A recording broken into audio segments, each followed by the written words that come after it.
Namaku Rina. Usia kehamilanku saat itu memasuki bulan ketujuh ketika suamiku mendapat tugas dinas keluar kota selama seminggu. Karena tidak ingin aku sendirian, ibu mertuaku mengajakku tinggal di rumahnya di desa, sekitar 2 jam dari kota tempat aku dan suamiku tinggal. Desa itu tenang, jauh dari hiruk pikuk. Tapi sejak malam pertama, aku merasa ada yang aneh. Di kamar tempat aku tidur, setiap malam terdengar suara seperti seseorang berjalan perlahan gesekan kain di lantai kayu. Suara nafas berat, dan yang paling membuat bulu kuduk berdiri, suara tangisan bayi dari arah perutku sendiri. Awalnya aku pikir itu hanya halusinasi karena kelelahan. Tapi malam ketiga, aku bermimpi buruk. Dalam mimpi itu, aku berada di hutan gelap, dikelilingi oleh wanita-wanita berpakaian putih dengan wajah rusak.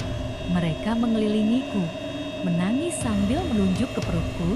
Salah satu dari mereka berkata, "Anakmu, bukan milikmu."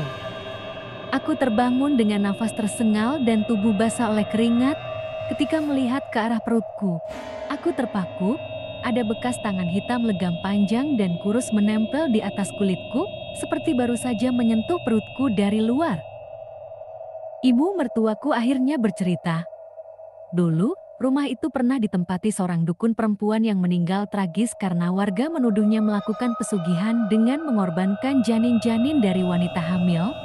Sejak itu, katanya, arwah dukun itu sering mendatangi wanita hamil yang datang ke rumah ini. Malam terakhir sebelum suamiku pulang, aku sempat pingsan di kamar mandi. Saat sadar, aku berada di kamar, tapi tidak bisa bergerak. Di sudut ruangan, aku melihat sosok perempuan tua dengan wajah yang mengelupas, duduk sambil mengelus-elus perutnya yang buncit dan berkata dengan suara parau, "Akhirnya, anakku kembali." Untungnya, setelah aku dibawa pulang dan diruqyah, gangguan itu menghilang.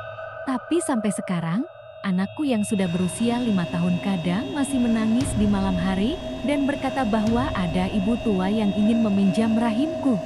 Setelah kejadian itu, aku dan suamiku memutuskan untuk pindah rumah.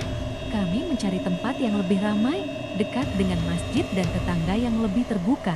Aku pikir semuanya sudah berakhir sampai anakku mulai bisa bicara. Namanya Rafa. Sejak usia 3 tahun, dia sering bicara sendiri di malam hari.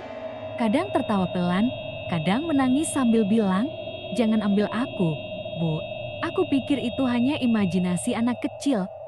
Tapi suatu malam, aku mendengar Rafa bicara dengan suara yang bukan miliknya. Suaranya berubah menjadi lebih dalam, seperti suara perempuan tua. Aku sudah menunggunya, dia janji akan kembali padaku. Aku langsung memeluk Rafa, membaca ayat-ayat suci di telinganya. Tapi malam itu, mimpi buruk datang lagi. Dalam mimpiku, aku melihat rumah tua mertua rumah tempat semua ini bermula. Tapi rumah itu sudah terbakar habis. Di tengah puing-puingnya, ada sosok perempuan tua yang duduk menggendong sesuatu tubuh Rafa, kecil dan tak bernyawa. Aku terbangun sambil berteriak, tapi yang lebih mengejutkan, Rafa juga terbangun dari kamarnya.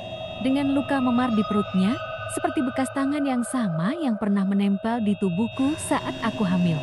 Kami akhirnya mencari bantuan seorang ustaz. Setelah beberapa kali ruqyah dan terapi, ustaz itu berkata, anak ini pernah diincar.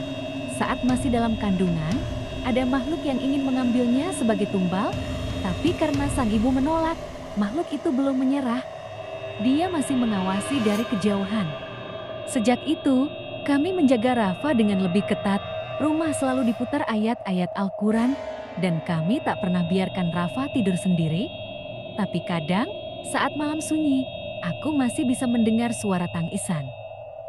Bukan dari Rafa, tapi dari sesuatu yang belum sempat terlahir.